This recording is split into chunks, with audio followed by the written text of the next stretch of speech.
All right, have not fans. My sleeping pattern is kind of off. I woke up after 4 hours of sleep. It is 3 a.m. But you know what?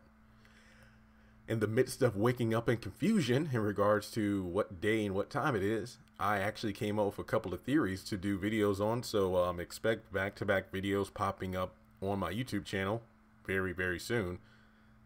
Dang, it feels like I'm going to post almost a dozen videos within the span of 24 hours, but here we go.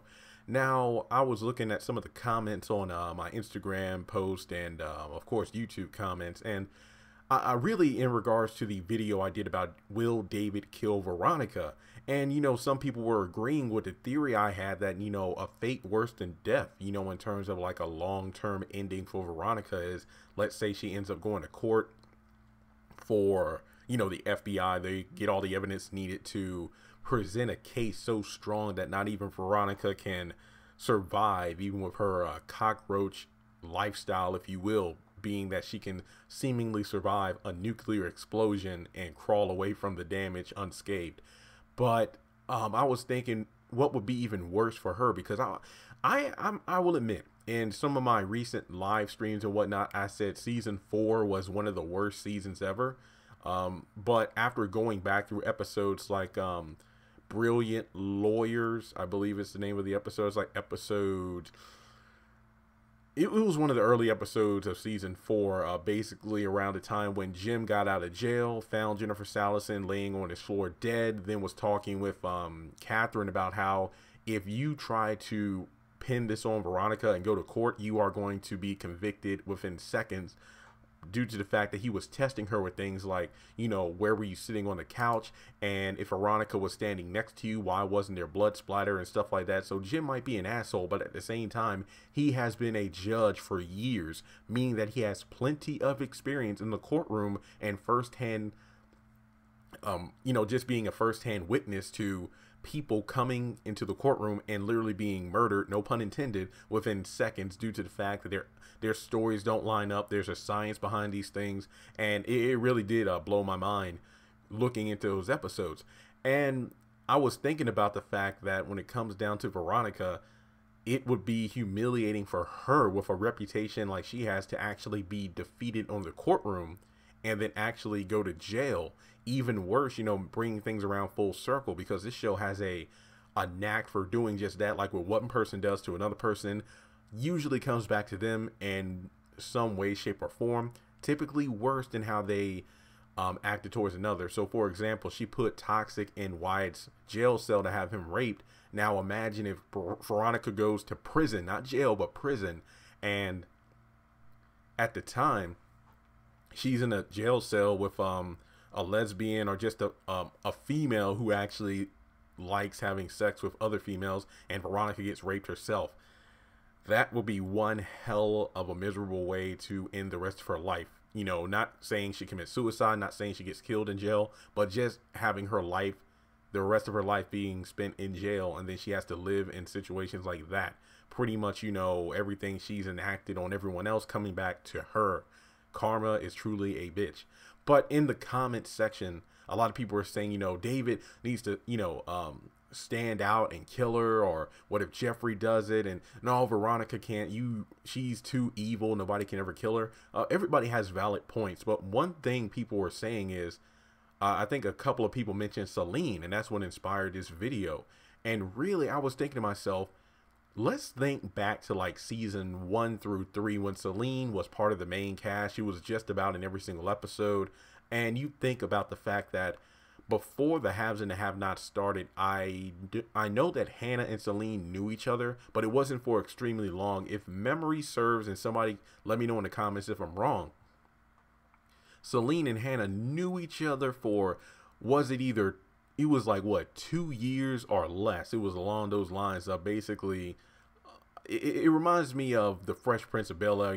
Jeffrey, not Jeffrey Harrington, not Jeffrey Owens, but the character Jeffrey, the butler for the Banks family. Like sometimes it will be hinted at him writing like this novel, pretty much, all the family secrets and all that kind of stuff.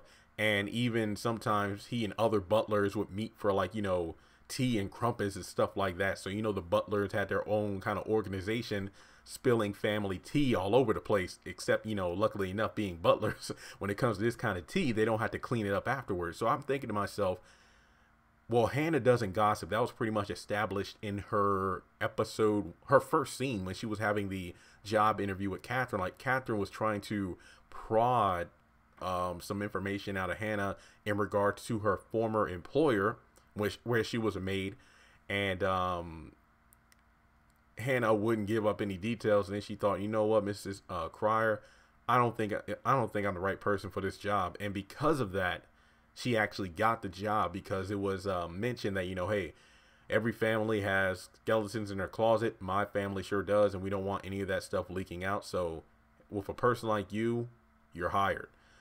I can only imagine the vindictive side of Celine with all the information she knows. And this was something that was brought up, you know, even to Catherine and Jim on several occasions during the early seasons, about how you're not going to fire me because you know how much I know about this family and how badly you don't want those secrets coming out. Like, one could argue, like, some of the big stuff was, you know, the 2 outside children by Celine that Jim had. Well, yeah, that was big, but I don't think that was truly destructive. Like, trust and believe, it did leave a huge amount of tarnish on Jim's political campaign, but it seemed like he bounced back. I really wish we would have found out how things would have went. Let's say if Jennifer Salison did not arrest the Harringtons and the Cryers right after the campaign speech during Jim's ordered Malone bath, the bloodbath by the Malones. I really wish we would have seen how the campaign would have went, you know, if Jim really would have had a lot of support, because after he gave that rousing speech, you know, saying that he wasn't going to back out of the race, he got a huge a round of applause. I think even a standing ovation, if memory serves. But then he got arrested, and that pretty much killed everything in regards to his run for governor. Now, when it comes to Celine, what was it? After going on television, you know, with Carlos and his the other son, Jim went over there to have sex with her and pretty much to humiliate her, saying that, you know what, you just made it so no man would ever want your ass after the stunt you pulled, because we had an arrangement and you blew it. So I'm going to find out how to give that little bastard the lowest amount of child support that I can. Being a judge, I could find that out. And then after leaving, he's like, we're even. And then Celine's like, we're not even. We're not.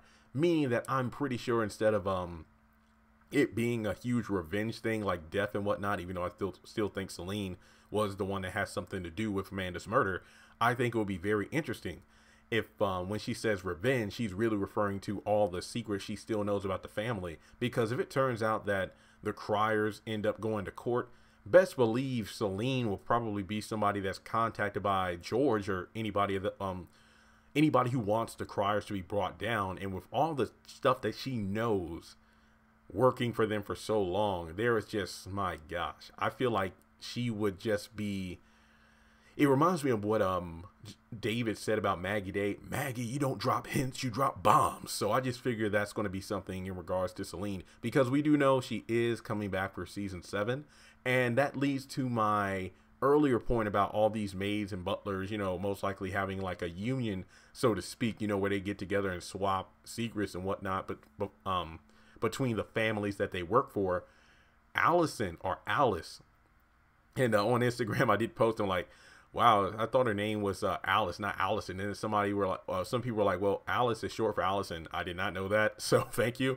But I just found it very interesting that she's working for Veronica despite everything that she's being put through. So I'm like, how hard pressed is she for that money? Or maybe was she planted there on purpose? You ever think about that? Maybe Allison and Celine know each other. I'm just saying. It would be very interesting if Alice, and I'll call her Alice or Allison, so if I flip back and forth, that's why.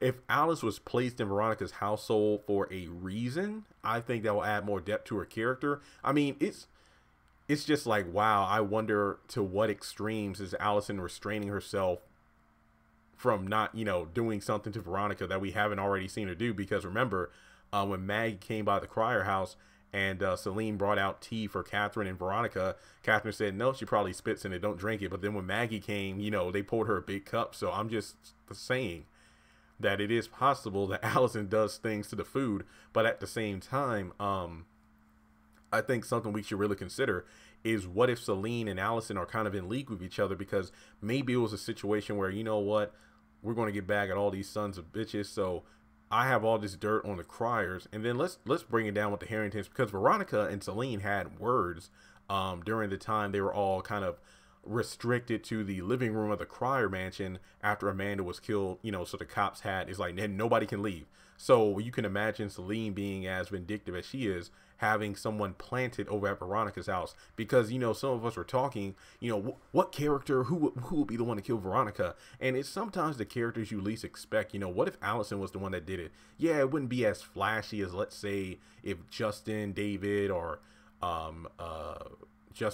Jeffrey did it, but it would just be kind of satisfying that the person that she treated like dirt and in the lowest position, so to speak, you know, being a maid, would be the one to bring her down, would kind of be like poetic justice, due to the fact that Veronica has a knack for, you know, treating people who are doing their job like shit, whether it be nurses, hotel clerks at the front desk, and, you know, the list goes on. So I think it will be very interesting if, let's say, we fast forward another season and a half, and then we have the Criers, and then we have the Harringtons all in court, and then next thing you know, their former or current maids come to the stand with all of these secrets and whatnot.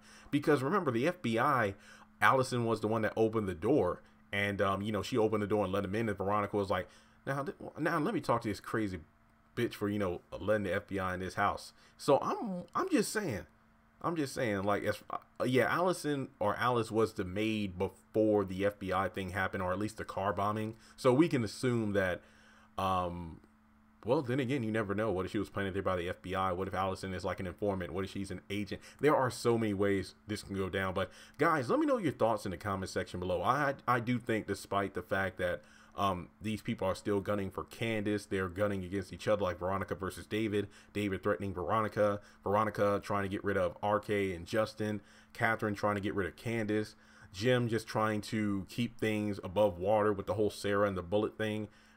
I think them being in the midst of this huge back and forth battle with each other is just enough to keep them distracted for the people they least expect to pop out of the woodworks and make their lives an even bigger hell than it already is. So yeah, I'm just saying, guys, like, yeah, the Malones are a huge threat. The fact that all these people are threats to each other, but I think to have the maids, what's that saying, like the butler did it? So to have these maids of all people being the ones to bring them down is amazing. Just like if Gia, who I doubt at this point will have any relevance, you know, her being the underling of Candace for so long, to have her bring Candace down would be delicious irony. The person she treated like crap for an entire season being the one that brings her down.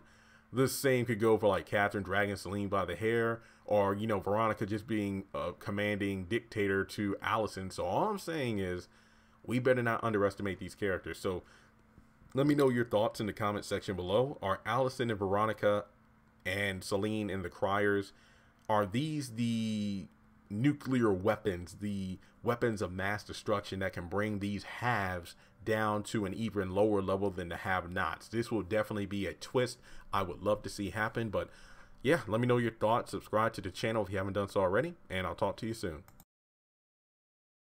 Congratulations on making it to the end of this video. If you like what you saw, be sure to hit that thumbs up button, as well as leaving your thoughts in the comment section below so we can keep the conversation going. On the left hand side of the screen, you should see a picture of Jeffrey Harrington. You can click on him in order to subscribe, but also hit the bell notification icon. That way you don't miss out on any new content.